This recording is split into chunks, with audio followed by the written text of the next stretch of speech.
The loudest voice in your life should be conviction, not opinion. That is a truth most people will never grasp because they're too busy listening to the crowd. We live in an age where opinions have become currency. Everyone has something to say, and most of it means absolutely nothing. Social media platforms have become altars for ego.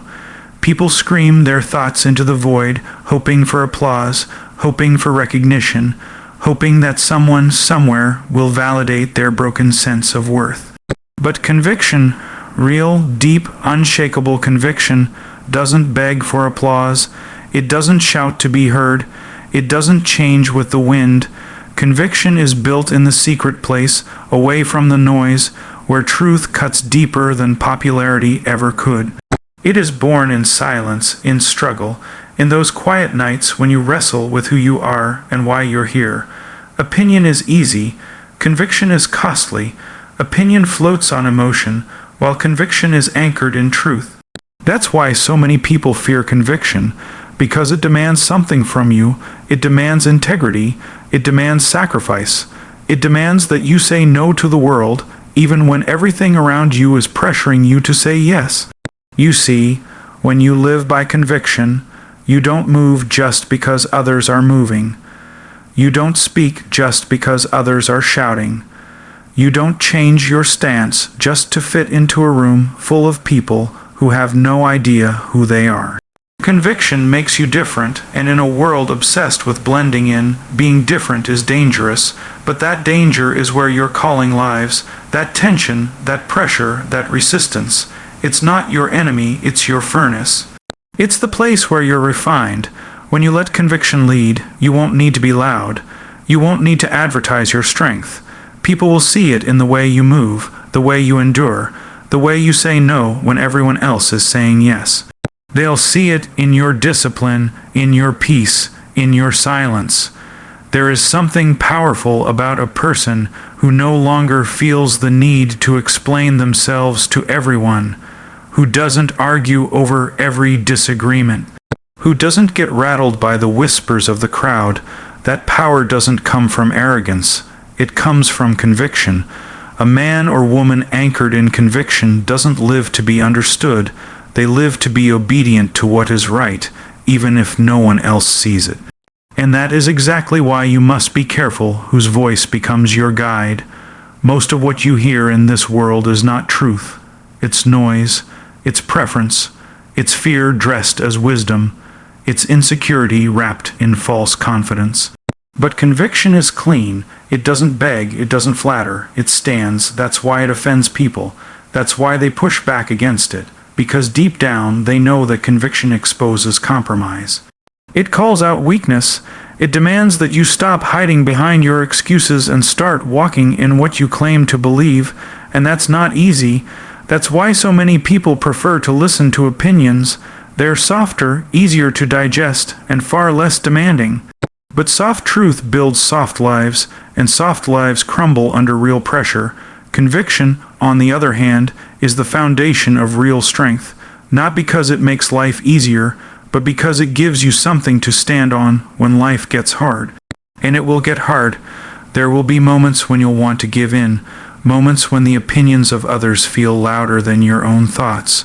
You'll be tempted to compromise, to shrink, to go with the flow just to avoid conflict.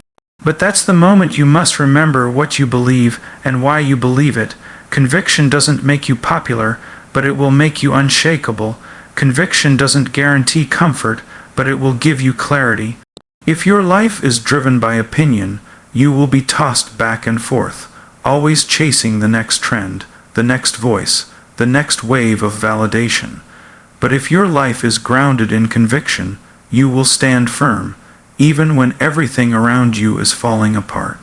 Because you're not anchored to emotion, you're not anchored to praise, you're anchored to something eternal, something unchanging. Conviction builds character, it builds focus. It silences the distractions that keep most people stuck. And when you learn to lead your life from a place of deep, unwavering conviction, you'll stop wasting energy trying to please people who don't even know who they are. You'll start building instead of proving. You'll start listening to what matters instead of reacting to what's irrelevant. You'll begin to understand that not every battle is yours to fight, not every comment deserves a response, and not every opinion is worth your attention. When you walk in conviction, you begin to discern. You begin to filter the voices in your life, not with emotion, but with wisdom. You learn to say no without guilt. You learn to say yes without fear. You learn to stay silent without insecurity. That silence is not absence, it's presence. A deep, still presence that says, I don't need to be loud to be certain. I don't need to be seen to be secure. I don't need to be followed to be faithful. This kind of conviction isn't built overnight. It takes discipline. It takes sacrifice. It takes countless moments of choosing the narrow path when the wide one is screaming your name. But in those choices, your character is shaped. In those sacrifices, your future is formed. Every time you choose conviction over comfort, you take a step closer to who you are truly made to be. The world doesn't need more noise. It needs more depth. It needs people who are not swayed by every headline, not crushed by every opinion, not distracted by every shout. It needs people who are anchored, people who can walk in a room and bring peace, not chaos, who can lead by example, not by ego, who can speak without shouting, act without flaunting, and stand without stumbling. Silence is not escape, it's preparation. Most people misunderstand silence. They associate it with weakness, avoidance, or absence. But real silence, the kind that's chosen with purpose and held with discipline, is not an escape from life, it's a preparation for it. We live in a generation addicted to noise, to opinions, to instant reactions. Everything is designed to provoke a response, to pull you out of stillness and into the chaos. But what they don't realize is that real strength is formed in quiet. Not in the spotlight, not in the arguments, not in the applause, but in the solitude where you are forced to face yourself. And that's why so few people ever experience transformation, because silence demands confrontation. It strips away distraction and leaves you with the truth, and most people are not ready to meet themselves in the quiet. Preparation is never loud. The roots of the strongest trees grow in the dark, deep below the surface, invisible to everyone. You don't see the roots when you look at the tree. You see the fruit, the branches, the height. But what sustains all of that, the part that keeps the tree alive when the storm comes, is the part nobody sees. That's what silence is. It's where your roots grow. It's where you prepare for the weight of what's coming. Because the higher you want to go, the deeper your roots must be. And you don't build deep roots by constantly being distracted. You don't become grounded by staying in motion all the time. You have to sit. You have to be still. You have to let the silence teach you what the noise has always tried to cover. In silence, you begin to see what truly matters. The filters come off. The masks fall away. The expectations, the pressure, the demands, all of it fades in the quiet. That's when the real work begins. That's when you start to confront the pride, the fear, the insecurity. That's when you realize how much of your life has been shaped by opinions that don't matter, by people who were never meant to guide you, and that realization hurts, but that pain is the first sign of awakening. That pain is preparation. The silence makes space for you to feel what you've been suppressing, to hear what you've been ignoring. It brings clarity, it brings conviction, it brings correction, and most importantly, it brings direction. You don't prepare for battle in front of a crowd. You prepare in the shadows. You train when nobody is watching. You sharpen your mind, your character, your focus when the world is asleep. The greatest victories in life are not won in the arena. They're won in the hours of hidden discipline that nobody talks about. That's what silence gives you. It gives you access to the place where transformation is real. Not for performance, not for approval, but for purpose. When you learn to sit with yourself in the silence, you begin to understand who you really are, and only then can you begin to build something that lasts. The problem is, silence feels uncomfortable at first. It feels unnatural because we've been conditioned to equate noise with value. If we're not talking, if we're not posting, if we're not reacting, we think we're falling behind. But it's a lie. Just because you're quiet doesn't mean you're stagnant. Stillness is not inactivity, it's intentionality. When you're silent, you're not retreating, you're listening, you're observing, you're learning, you're giving yourself the chance to hear what's underneath all the noise, your real thoughts, your real desires, your real pain, your real purpose.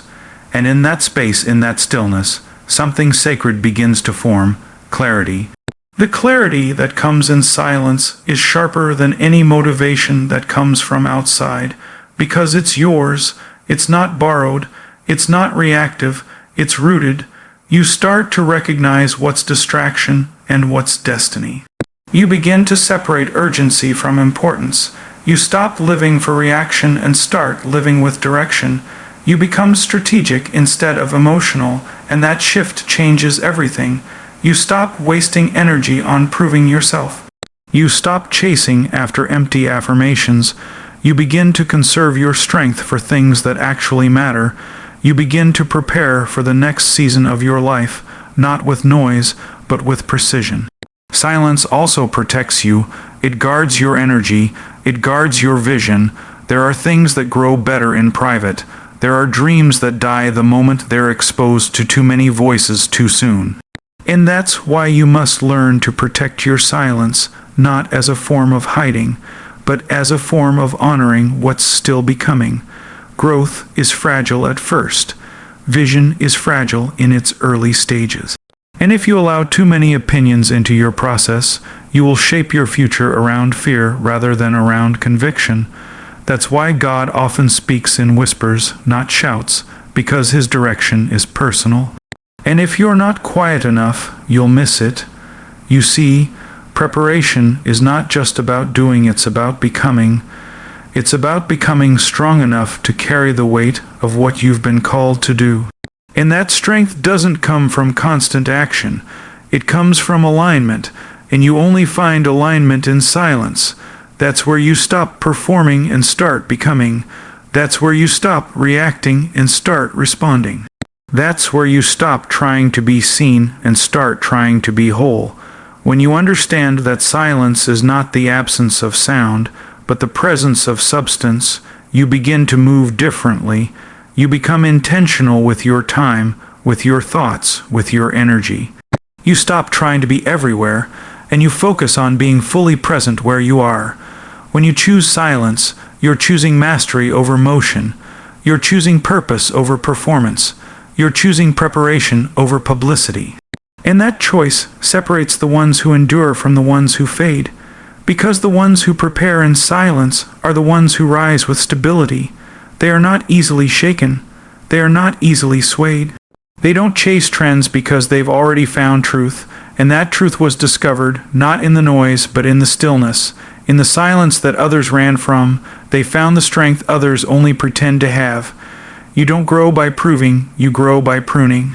Growth has never been about performance. It's not about how many people applaud you, follow you, or believe in you. True growth has nothing to do with visibility and everything to do with refinement. Most people are chasing validation, not transformation. They spend their lives trying to prove something to others, wearing themselves out trying to convince the world that they matter. But proving drains you, pruning shapes you. Proving is external, pruning is internal. Proving forces you to pretend. Pruning forces you to change, and the truth is, growth that lasts doesn't come from what you show the world, it comes from what you let God cut away. Pruning is painful, it's uncomfortable, it's the process of removing what's no longer necessary, what no longer serves the future you're trying to build, and it always starts in the unseen places, your motives, your ego, your habits, your mindset. We love the idea of becoming better, but we resist the process that gets us there. We want the fruit, but not the knife. We want to rise, but not release. But growth demands release. You can't take everything with you. There are patterns, people, mindsets, and desires that must be cut away if you want to step into something greater. And that cutting away, that stripping down, that painful subtraction, that's pruning. Proving, on the other hand, is all about keeping. It's about holding on to what makes you feel important, even if it's hurting your progress. It's about appearances, not substance.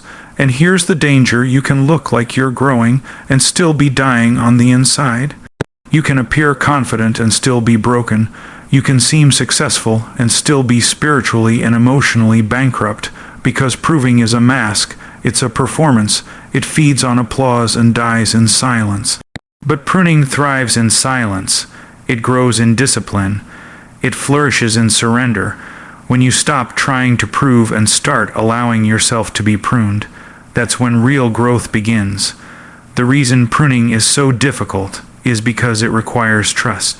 You have to trust that what's being removed is not essential for where you're going. You have to believe that even though it feels like loss, it's actually preparation. That even though it feels like death, it's producing life. And that's where faith is tested in the cutting. When doors close, when people walk away, when opportunities disappear, when routines are disrupted, when everything starts to feel uncertain, that's when the pruning begins. And it's in that moment you must decide whether you'll keep proving or allow yourself to be pruned, because you can't do both. You can't surrender and perform at the same time. You can't grow deep and stay shallow. You can't hold on to everything and expect to move freely. At some point, you have to choose. Are you more committed to your image or your integrity? Are you more concerned with how you look or who you're becoming? Are you willing to let go of what you want now for what you truly need later? These are the questions pruning forces you to face. And they're not easy questions, because pruning exposes your idols. It shows you what you're really attached to. Not what you say you value, but what you're actually unwilling to release. And yet, that exposure is necessary, because what you're unwilling to release will eventually control you.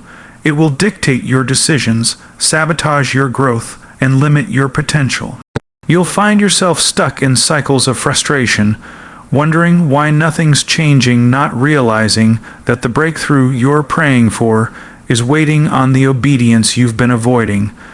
Pruning demands obedience. Not just in actions, but in attitude, in heart, in posture. You don't grow just because you endure pain. You grow because you allow that pain to shape you, to humble you, to refine you. You grow when you stop fighting the knife and start yielding to it. When a gardener prunes a tree, they're not punishing it, they're preparing it. They know that the branches being cut are preventing new ones from forming, that if they don't remove the dead weight, the tree will never reach its full potential. The same is true for you. Some things in your life aren't evil, they're just excess. They're not wrong, they're just no longer right. They were good for a season, but they're now blocking the sunlight from the next phase of your growth. And if you don't allow them to be removed, you'll stay in a cycle of stagnation that looks busy but produces no fruit. And this is the trap many fall into. They mistake movement for growth. They mistake applause for progress. They confuse attention with purpose, but real growth is quiet. It happens in the hard choices, in the hidden disciplines, in the sacrifices nobody sees. It's not glamorous. It's not always celebrated. But it's real, and it lasts, because it's built on pruning, not proving. It's rooted in transformation, not performance. When you commit to being pruned, you give up the need to be impressive. You stop living for validation. You begin living with intention, and that shift changes everything. You start choosing what's right, not what's popular. You begin to let go of relationships that keep you bound. You start to say no to distractions that look good but cost too much. You begin to guard your peace like it's sacred, because you've learned that not everything deserves access to your spirit. You learn to rest, not just physically, but spiritually, because pruning teaches you that rest is part of growth. That stillness is part of progress. That saying no is sometimes the most powerful thing you can do. You begin to prioritize depth over noise, quality over quantity, purpose over popularity. And as you continue to be pruned, you'll begin to see the fruit. Slowly, quietly, but undeniably, you'll begin to realize that the strength you carried didn't come from how many people noticed you, it came from how many things you let go of. That the peace you feel didn't come from everything going right, it came from finally letting go of what was wrong. That the clarity you now have wasn't gifted, it was fought for in the secret place where you stopped performing and started pruning. There is a power in silence that most people will never understand because they are too busy reacting. Every situation, every word, every post, every look, they respond to it all as if silence means defeat. But silence is not weakness. Silence is not surrender. Silence is mastery. It is the restraint of someone who knows their strength so deeply that they don't need to prove it to anyone. The strongest people aren't the ones who speak the loudest, but the ones who can remain unmoved when others try to provoke them. They've learned that not every battle is worth fighting, not every insult is worth answering, and not every situation deserves a reaction. Silence is not the absence of action, it is the presence of control. In a world where noise is currency, silence is rebellion. It pushes back against the need to be seen, to be heard, to always have the last word. It is the practice of discipline in a culture driven by impulsive emotion. When you stay silent, not because you're afraid, but because you've chosen peace over pride, you step into a level of authority that can't be touched by external chaos. You are no longer led by ego. You are no longer baited by provocation. You are anchored, and when you are anchored, you don't sway with every wind that blows against you. You don't collapse under pressure. You don't waste time explaining yourself to people who are committed to misunderstanding you. Silence reveals what noise hides. It shows you where your heart really is, because silence is hard for those who are insecure. Insecurity needs constant affirmation. It needs to be right. It needs to be praised. It needs to defend, to justify, to attack. But a secure soul can stay quiet, not because they don't have words, but because they've learned that words don't always bring wisdom.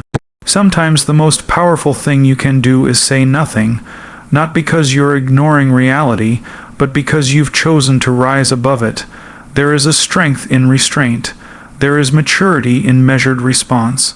And there is growth in learning when to speak and when to be still. You don't have to attend every argument you're invited to. You don't have to post about every opinion that crosses your mind. You don't have to fight every battle that presents itself to you. There is freedom in choosing where to give your energy. There is wisdom in observing before reacting. And there is peace in knowing that silence does not make you passive, it makes you powerful. The most strategic people in life are not reactive, they are reflective. They process, they wait, they listen, because they understand that the first response is not always the wisest response. And often, silence gives space for truth to rise without interference. Silence also protects. It keeps your vision safe from premature exposure. Not everything you carry needs to be shared. Some things are sacred. Some dreams need to be kept in the quiet until they are strong enough to stand on their own. Speaking too soon invites voices into a process that is still unfolding. When you stay silent, you're not hiding, you're honoring. You're guarding what's still being built. You're giving your process time to grow without the pressure of performance. Because not everything is ready to be seen and not everyone is worthy to see it. Silence is a filter. It keeps the sacred from becoming cheap. But silence isn't just about what you withhold, it's also about what you hear. In the absence of constant speaking, you finally begin to listen. You begin to hear the subtle truths, the internal convictions, the quiet voice of direction that's often drowned out by the noise. Most people never access this level of clarity because they never stop talking long enough to receive it. But in silence, clarity comes. You start to hear what matters. You start to discern what's real. You begin to separate the urgent from the important, the temporary from the eternal. And that kind of discernment only grows in silence. Silence teaches you to respond, not react. Reaction is immediate, driven by emotion. Response is deliberate, guided by principle. And in a world trained to react, those who know how to respond will always lead. They're not manipulated by headlines. They're not controlled by opinions. They don't crumble under pressure or get swayed by popular sentiment, because their silence has trained them to pause, to reflect, to weigh before they speak. That pause is not hesitation, it's intelligence. It's spiritual discipline, it's emotional maturity. It's the result of inner strength that doesn't need outside noise to feel significant. When you live this way, you become untouchable in a sense, not because you don't feel, but because you don't allow feelings to run your life. Not because you don't care, but because you've learned where to place your care. Silence gives you that edge. It gives you clarity under pressure, focus in the face of distraction, peace when the world is demanding panic. People will wonder how you stay so grounded, how you move without making noise, how you speak only when it matters and stay silent when others shout. But that's the fruit of discipline. That's the result of choosing silence, not as a weakness, but as a weapon. And let's be clear, silence is not indifference. It's not passivity. It's not apathy. It's intentional. It's calculated. It's the art of knowing when your words add value and when your silence speaks louder. Sometimes your silence is the most eloquent response. Sometimes your refusal to argue is your greatest strength, not because you couldn't win, but because you knew that winning wasn't worth losing your peace. Not because you were out of answers, but because you had nothing to prove. That's when silence becomes a signal that you've outgrown the need to defend your every move, explain your every choice, justify your every path. The more you grow, the more you'll realize how much noise surrounds things that don't matter, and you'll begin to pull back, not because you're bitter, but because you're focused. You won't waste words on people who don't listen. You won't chase validation from those who never understood your value. You'll stop making announcements and start making progress. You'll stop needing to be heard and start needing to be whole. And that shift, that deep internal shift, will mark the difference between the old you and the one you're becoming. The old you needed to respond. The new you knows when to walk away. The old you needed to be seen. The new you is okay being hidden if it means being whole. There's a reason why focusing on yourself often feels uncomfortable at first, because most people have been conditioned to live through the lens of others. We're trained to monitor other people's opinions, to compare our pace to theirs, to measure our worth by how others perceive us. So when you make the decision to shift your energy inward, it's not easy. It feels like you're being selfish. It feels like you're missing out. It feels like silence, and silence can be deafening when you've always found your identity in noise. But focusing on yourself isn't selfish, it's sacred. It's not a withdrawal from purpose, it's a return to it. Because how can you become who you were created to be if you're always chasing someone else's idea of success, approval, or perfection? Focusing on yourself requires courage, not because it's complicated, but because it forces you to confront the things you've ignored. It demands that you stop running, stop numbing, stop deflecting. You're no longer blaming your surroundings or the people around you for the internal conflict you haven't dealt with. You're no longer outsourcing your peace to circumstances you can't control. Instead, you begin the real work, the uncomfortable, quiet, painful work of examining your mindset, your habits, your wounds, your patterns. You stop fixing the surface and start healing the roots. You stop chasing validation and start building values. This is the work most people avoid because it doesn't look glamorous and it doesn't offer instant results. But it's the only kind of work that truly transforms. When you focus on yourself, you begin to notice what drains you and what fuels you. You start asking deeper questions. Why do I always react that way? Why am I uncomfortable with stillness? Why do I feel the need to prove something?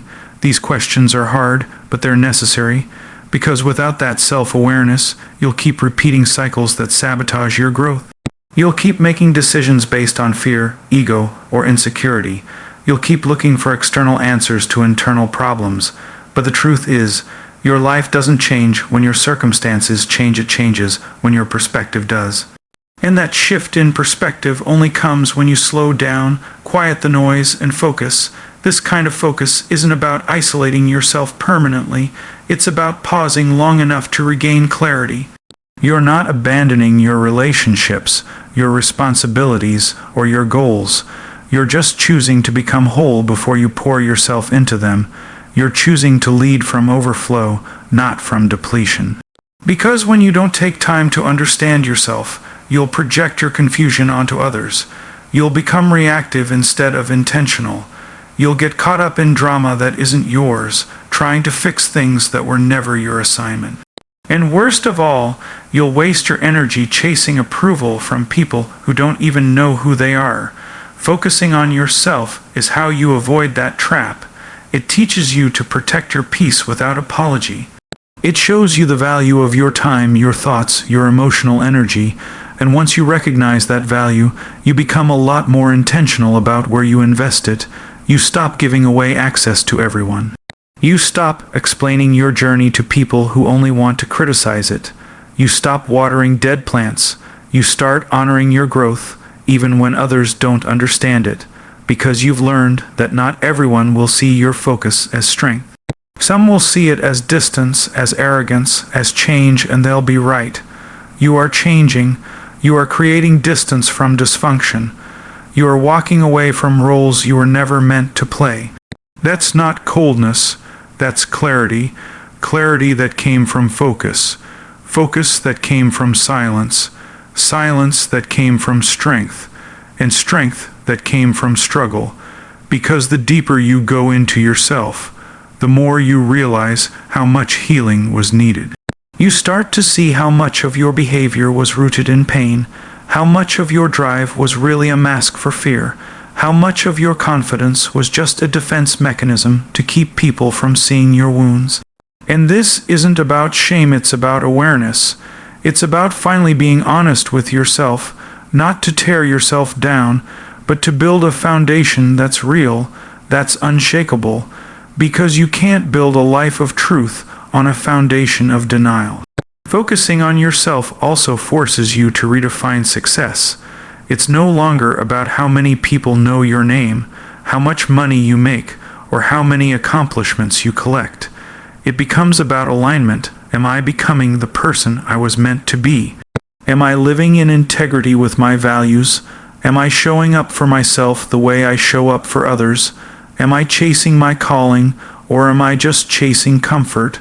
These questions won't get you applause, but they'll give you peace. Because when you're aligned, you no longer need approval. You don't need to prove anything. You're not performing for people. You're not rushing to meet someone else's deadline. You're moving at the pace of purpose. And that pace often looks slower on the outside, but it's deeper on the inside. While others are running in circles, you're digging roots. While they're impressing crowds, you're building character. While they're focused on appearing successful, you're becoming whole. And yes, it's lonely sometimes. Yes, it's frustrating. Yes, it's tempting to go back to the noise, the speed, the distractions. But every time you choose yourself, you're choosing growth. You're choosing healing.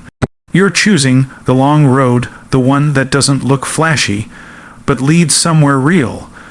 You stop needing constant feedback because your validation comes from knowing you're aligned with your values. You stop being thrown off by other people's chaos because your peace isn't fragile anymore. You stop shrinking to fit into spaces you've outgrown. You stop waiting for permission to grow, to change, to start again. You stop apologizing for evolving. You start trusting your process even when it's quiet. You start respecting your time, your effort, your journey. You start to realize that you weren't created to keep everyone happy. You were created to live in purpose, with clarity, with power. You don't owe anyone access to a version of you that you've outgrown.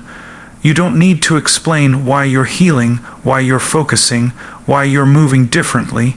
People will judge what they don't understand, but their confusion is not your responsibility. Your responsibility is to stay the course, to stay grounded, to stay focused, because the fruits of this focus won't just show up in your success, they'll show up in your spirit. They'll show up in your peace, in your posture, in the way you carry yourself. They'll show up in how little you now tolerate chaos, in how quickly you walk away from what dishonors you, in how deeply you protect what you've worked so hard to build. When you begin to truly focus on yourself, something shifts inside you. It's not always loud, and it's definitely not flashy. It doesn't scream for attention, and it won't be immediately recognized by those around you, but it's real, it's powerful, it's internal. This shift doesn't come from reading a book or hearing a motivational quote. It comes from getting tired of cycles, tired of drama, tired of empty conversations and temporary highs. You start realizing that most of your distractions were self-inflicted. Most of the chaos around you wasn't random. It was attracted by the energy you allowed, the people you tolerated, the access you gave to places inside of you that should have been private. So you begin to pull back. Not out of arrogance, not out of bitterness, but out of clarity, the kind of clarity that hurts at first, but heals later. You realize that staying silent isn't passive, it's intentional. It's not retreat, it's refinement. You're no longer available for every conversation. You don't chase arguments. You're not quick to correct, to explain, to impress.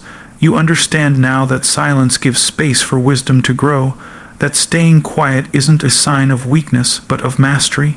The loudest person isn't always the wisest, and the one who responds to everything isn't always in control. Real control is restraint. It's knowing that not every attack deserves an answer. Not every misunderstanding requires an explanation. Not every insult deserves your energy. When your mind is focused, your silence becomes louder than your words. It speaks of confidence. It speaks of clarity. It speaks of someone who is no longer available for nonsense. There's a new kind of discipline that starts forming. You begin to protect your energy like your life depends on it, because it does. Every minute spent reacting to things that don't grow you is a minute stolen from the life you're supposed to be building. And slowly, your focus becomes sharper. You stop being busy and start being productive.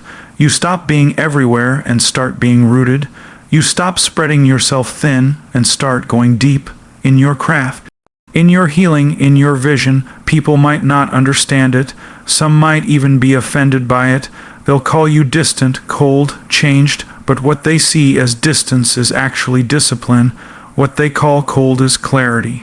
What they label as change is growth. You're not who you used to be, and that's the whole point. You start realizing that peace doesn't always come with closure. Sometimes it comes when you decide to stop seeking answers from people who never respected your questions. You don't need apologies from everyone who hurt you. You don't need recognition from those who ignored you. What you need is to focus on the life in front of you, on the future you still have, on the things you still get to build. Focusing on yourself teaches you to stop romanticizing the past and start redeeming the present. It teaches you to stop replaying conversations in your head that no longer matter. It teaches you to forgive, not always because they deserve it, but because you deserve freedom. You start setting boundaries you never thought you had the right to set.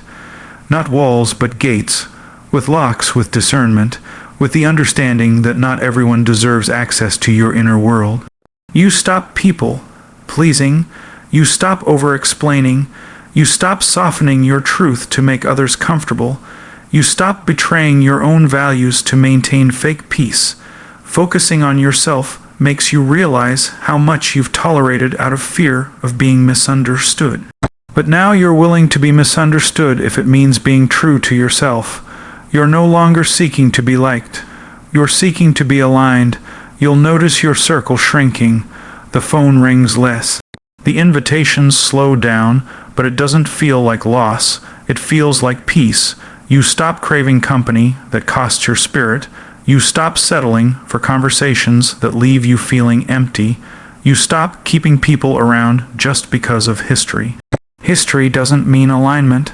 Proximity doesn't mean connection. Familiarity doesn't mean purpose. Focusing on yourself teaches you to make space for what's next. It teaches you to release what's expired, even if it once made sense.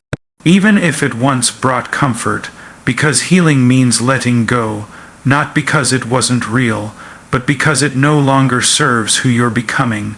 The more you grow in this silence, the more you start hearing your own voice. Not the voice of doubt, not the voice of fear, but the deeper voice, the one you silenced to make others comfortable, the one that told you it's okay to walk away, the one that nudged you to take risks, the one that reminded you of your calling. That voice becomes louder, not in volume, but in influence. It starts directing your decisions. It becomes your compass, and when you listen to it long enough, you stop asking for signs. You stop waiting for permission. You stop checking if it makes sense to others. You just move quietly, boldly, consistently, with purpose. You'll start creating, not performing, building, not bragging. Healing, not hiding. You're not focused on proving anything anymore.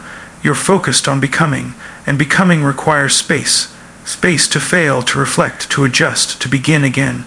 You learn to honor the process, even when it's slow. You begin to respect seasons of waiting. You realize that delay doesn't mean denial, and that sometimes silence is the setup for something greater. You stop trying to force timing. You stop needing everything to be fast. Fast isn't always fruitful. Loud isn't always lasting. You're okay now with being unseen as long as you're growing. There's a kind of strength that doesn't need to shout. It's found in consistency, in character, in commitment. It's found in the quiet hours when no one's watching, in the early mornings, in the late nights, in the discipline of choosing purpose over popularity. You're not moved by trends, you're moved by truth. You're not impressed by hype, you're focused on habits. You're not chasing spotlight, you're chasing substance. That's the kind of focus that creates transformation. That's the kind of focus that changes generations. Not because you did what was popular, but because you did what was right. Even when it was hard, even when it was lonely, even when it was silent.